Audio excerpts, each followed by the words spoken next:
Les handballeurs de Saint-Gratien-Sannois aux portes du monde professionnel, actuellement premier de leur poule en National 1, les Diables Rouges sont en passe de monter en Pro D2, seconde division du championnat de France. Une position de leader pour cette équipe que personne n'attendait à ce niveau, même pas son entraîneur, arrivé en début de saison. J'ai jamais entraîné un groupe comme celui-ci. Il n'y a pas forcément de grandes compétences handballistiques, c'est pas les meilleurs joueurs du championnat, mais ils sont très autonomes, premier point. Et le deuxième point, c'est qu'ils sont très motivés.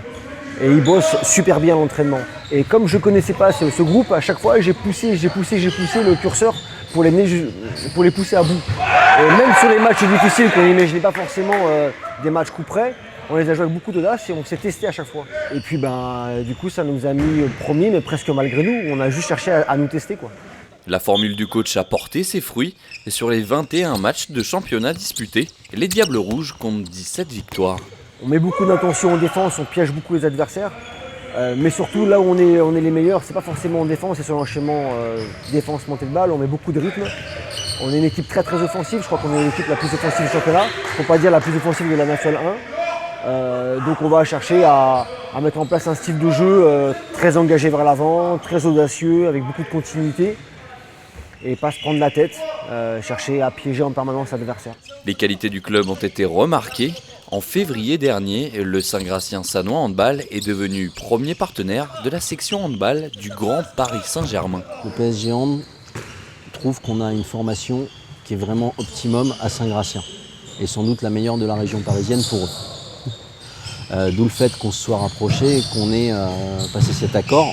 Nous, on repère pour eux, on travaille, on fait un travail de préformation, entre guillemets, quand on a la capacité et qu'on voit que le gamin est vraiment viable et qu'il a une envie d'aller dans le hand et qu'il y a un vrai potentiel, un vrai gros potentiel.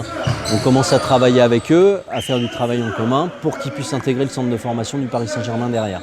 Pour conclure cette saison exceptionnelle, les Valdoisiens devront poursuivre sur leur lancée, terminer premier de leur poule et passer les barrages serait synonyme de montée.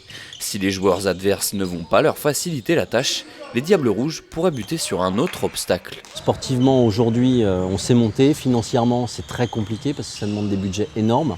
Pour faire très simple, le budget qu'on nous demande minimum est 830 000 €. Si on atteint les 830 000 €, qu'on rentre en Pro D2, on fera le yo-yo. On est sur un budget qui fait qu'on a de fortes chances qu'à la fin de la saison prochaine, on redescende en N1.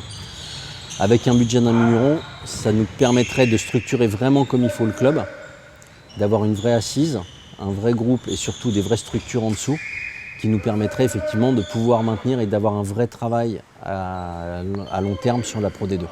Le club est donc activement en recherche de partenaires pour toucher un rêve à portée de main.